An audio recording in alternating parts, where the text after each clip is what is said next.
Welcome back to the Heart of Performance Days. I'm here with Anna Schuster at the Sustainability Lounge. Anna is the person that supports the Performance Days team on all subjects sustainability.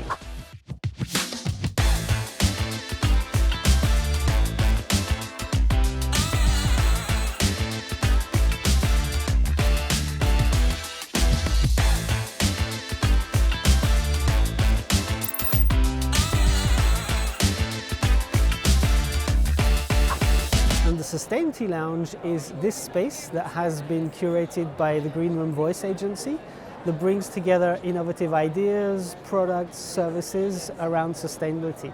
And I believe, Anna, that you've identified a few of them that you'd like to talk to, and maybe they can tell us their story. Yes, exactly. So this is the place to network. You have a lot of companies that are creating the most amazing materials. You have solution providers and recyclers, and I think we could talk to one or two of them. That's great. And I think networking is a very important word here because collaboration is what is going to help us go towards this journey of sustainability. So which ones would you like to talk to? Where are they? So let's start with some dyeing. Okay. Let's go to algae. Okay. Yes. Show me the way. Go. And we would love to hear from you. What is your innovative and sustainable solution? Who are you, where are you from, and what can we expect here in your booth of algae? Well, if you want to know anything about clean colors, then really that's the place to come because we have leveraged the microorganism of algae to create clean dyes and inks. So as you can see, like we leverage the dye to create really cool running gear or boat shorts or swimwear. We leverage the ink to create day jamas or like t-shirts. So really anything that you'd like. We've printed on tote bags. And the really important thing for us to note is that the performance rate of our dyes and inks is on par with conventional dyes. We have a production capacity that is quite sizable, and we currently produce in Israel, which is where we're headquartered, and we're just in the process of opening production in Vietnam and Portugal as well to service Asia and Europe better. So, yeah. This sounds amazing. Thank you so much. So you're already scaled up the whole process, so brands are ready to come to you and to produce. Yes, that's right. Yeah, we're ready to either leverage our existing strategic partners for trials or onboard new suppliers in order to help them to commercialize the products as soon as possible. And right next by, we have another super interesting solution provider. We talk about recycling, and here we go.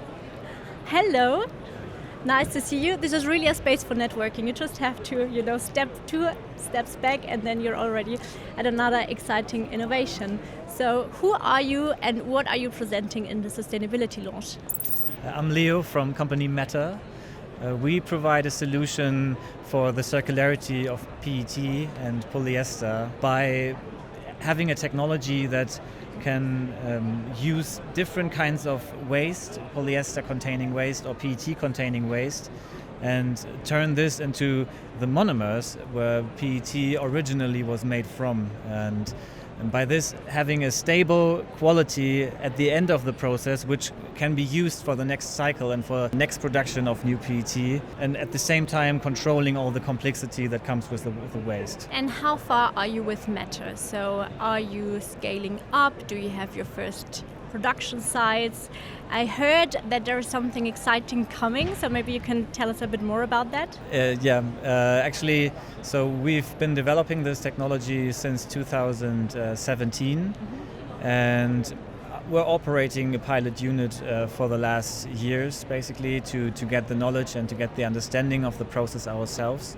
And just recently we got accepted for funding in North Rhine-Westphalia, and are now ready to scale up this process to 10,000 tons a year capacity. So industrialized solution which will supply the supply chain with a significant portion of monomers. This sounds like the fun is starting now. So I have a question for you. A lot of the European EPR systems are struggling with the waste. Is that something that you could take care of with your system?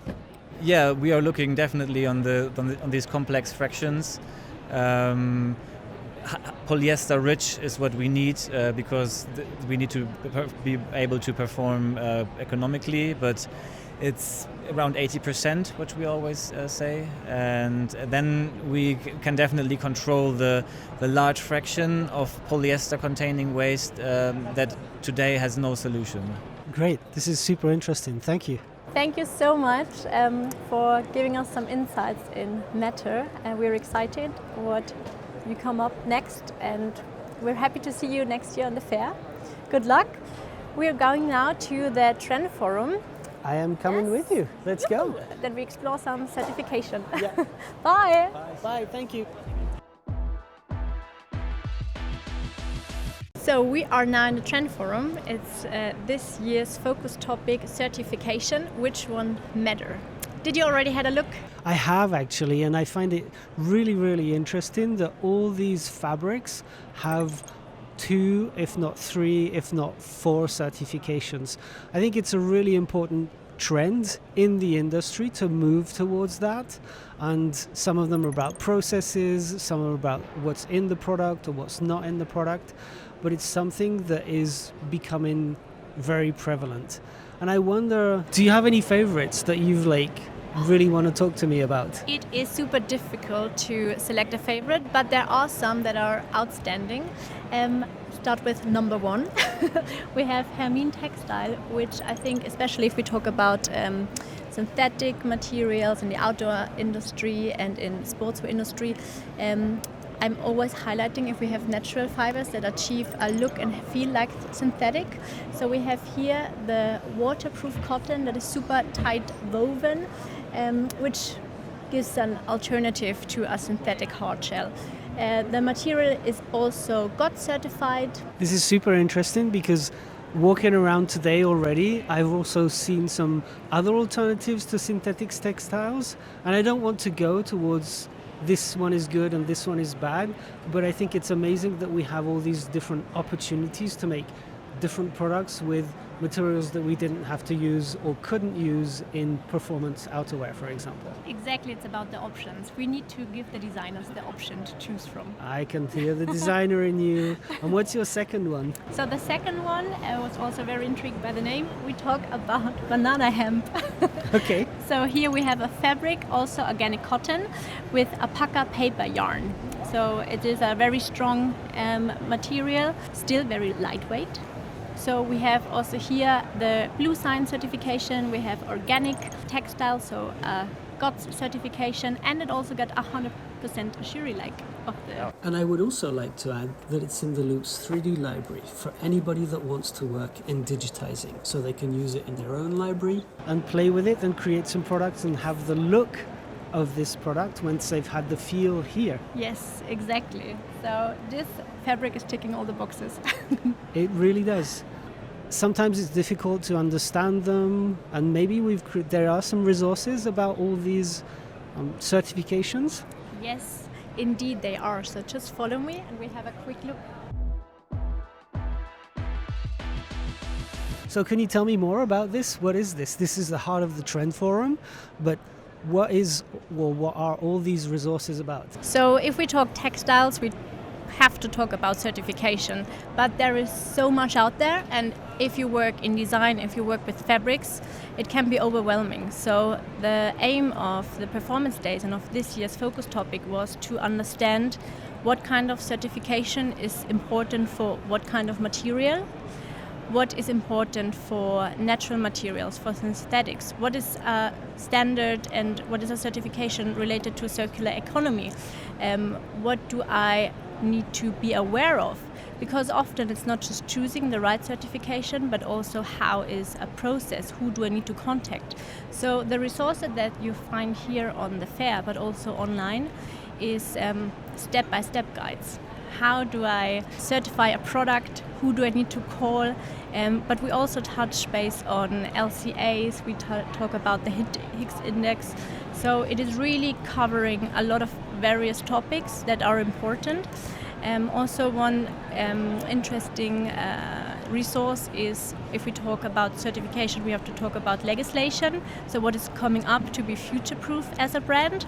Yes, so all these information are here on the fair and online. And for us it was important to give guidance, to tell what are the do's and don'ts. Because we want to save time and resources for the people working in the industry. Great. And for those that are still wondering which are the most important ones, we actually had a panel today answering that question, which ones matter. And that panel has been recorded and will be available on the Performance Days website. Amazing. I actually have to have a look at it. It was super interesting. Yeah, super. And I'm not saying that because I was on the panel. Okay, got it. Well, since we've been talking about the expert talks, could I make a suggestion that we go over to see who's running them and what the program is for the next 2 days? Sounds amazing. Let's surprise Charles. All right, let's go and surprise him. Oh look, there's Charles. Let me go and get him. So Charles, you've been manning the stage, you're running the show. What do we need to know about the expert talks that happened today and tomorrow? I would answer in two ways. The first one is I'm just the visible one. There's a whole team, as you know. But we've had two clear expert talks today which you had to see. Fortunately, they'll be uploaded onto the website in 2 weeks or so. The first one was on the focus topic. The whole of Performance Days is themed on certifications, which ones matter. Now, Anna, who you were with, did an awful lot of the preparation work for that. But I got the plum opportunity to give a short keynote, and then I had an expert panel. And when I mean expert panel, 3 people who knew more than me, who in a very polite way dissected what I'd said in the keynote and said, it's good, but not good enough. You need more detail here. And it was our largest talk today, 150 people in the audience, because the whole of the audience is aware that we have more legislation coming in. So that was the first point. Second point, this afternoon, we played with things we shouldn't be playing with. We turned the whole of the expert tour area into a workshop. We had Mid Sweden University and the University of Leeds produce jackets that had been donated that were unloved, waterproof jackets, and we grouped the whole audience around 6 different jackets, and they had to identify what had gone wrong. Why were these jackets no longer desired? Why had they been replaced? And they had to work it out, and it wasn't easy. And you don't do a workshop in the middle of a presentation area, but it worked. Well, thank you, Charles. Always good to chat with you. I will leave you to it. It's our time to move on. No worries. Thanks a lot. Let's go this way. I don't know where we go.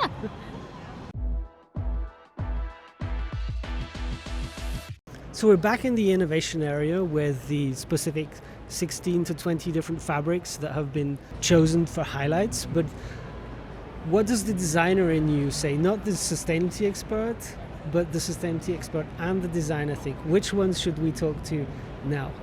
So as a designer, we love stories, right? So we want to hear what is special about the material, and especially here in the forum, we have the chance to talk to the innovators. So I selected 2, and we start with Nanea, and we start with the ocean. All right. We would love to hear a bit about Nanea, the story behind it, because we spotted it already in a lot of fabrics here in the Trend Forum and in the Innovation Forum. So Nanea is pretty much our attempt at replacing regular polyester, because we find that regular polyester has a couple of flaws which really need fixing. And the way we try to address this is first by making it biodegradable. Biodegradable is in this sense not an overall biodegradability, but very specifically designed for the marine environment. So what we are trying to do is microplastic shedding cannot be prevented. However, what we can do is that we can prevent the microplastics from staying in the environment for a longer time. This is why our Narnia biodegradable polyester is also biodegradable in 99 days, over 93%. So this is something which we are very proud of. Additionally, as long as the Narnia polyester is staying in the cycle, we do not want to cause it any harm, or do not want it to cause any harm to humans and the environment, which is the reason why we went through the whole certification of Cradle to Cradle certified. We reached the gold standard, even to the highest standard as of now, which is 4.1. So this has also been quite some work, and we're really happy we made it through. And this is really the way that we are trying to tackle the flaws of polyester by replacing it by Narnia. And this is available at industrial level already, and you have brands working with you? Absolutely. We have a couple of them here. As you mentioned, you already saw a couple of fabrics. We have large distributors who are either supplying you with chips, with fibers, or with yarns, whichever you prefer. Ready-made fabrics, we have a small selection here. Maybe important to notice, we do not produce anything ourselves. We are heavily invested in building networks, which I think is the most reliable thing to do in the current times where we are working in. And I think this is becoming more and more important. And this is the way that we're doing it now. This is a great story and a great product. Thank you for sharing that with us. Thank you for caring. You're welcome. Thanks. So that was exciting. I really like this. Do you have another one that you want to present to us? Yes, I would love to. Let's have a look around the corner. What can you tell us about Retrace? We're really interested in the story behind this and what this product is. Retrace stands for Real Recycled Traceable Materials, because right now we know it's important to recycling plastic waste, but during the process, if it's only a certificate, that is not enough. So our guarantee to brands and consumers is that we exactly know where we recycle plastic and where is the location we have manufactured, and what the impact of our behaviors to the environment, to the planet, to the communities, to the people. For example, the mountain plastic is a project actually launched in 2020, and we recycling plastic bottles where the elevation is about 3,000 meters above sea level. And that mountains, actually that area is more than 4,200 meters, no trees, but after the touring peak times, we can find plastic waste by the tourists, by the truck drivers, and we gotta do something to help with those communities. That's why our job is like we training local people how to sort plastic properly, and we sponsor them with boarding machines and to teach them how to make waste to be something that can be valuable for a supply chain. This is in essence a product that has a triple positive impact because you're recycling, you bring in the traceability, and it works on the social end because it employs people in these areas. Exactly. So we focus on first is transformations to transform the plastic waste into the sports industry and the fashion industry. Second, for us, it's important to the traceability. We use a third-party blockchain system to record every process. So we use the trucks, but we have an app to record every process, the number of the truck drivers, everything. Another one is that transparency. There's no misunderstanding of each other, so the whole process is important. Well, thank you for doing this, and thank you for telling us your story. I hope you have a great show. Thank you. Goodbye. Thank you. Bye. Thank you very much. So, Anna, how do you feel about this little sustainability tour? I'm really excited about what we were able to show, but I'm also super frustrated because we've shown 1/10 of what's here. There is so much more to discover, and I think for every designer, for fabric developers, for everybody who's joining the fair, it's so incredible because you do not only see the materials and the textile you work with, you meet the people, you hear the stories and the impact, and I think this is the magic behind being here and exploring. Yes, I couldn't agree more.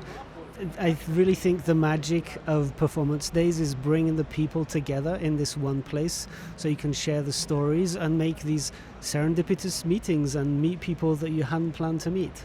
Can we do this again next year? Yes, please. Okay, well, Thank you I think so it's much. time to leave. Yes, it was so nice. I'm gonna go back to the sustainability launch to do some networking and discover more. Thank you. I'll see you soon. Well, that's it. That's a wrap. Thank you for joining us, for following us and watching this to the end. As I said, we've probably shown you 1/10 of what is here, so you know what to do. Save the date, October 29th, October 30th, 2025. And if you have an interest in the innovation and textiles part, there's another little film that you can find on the Performance Days website. Thank you, and see you next year.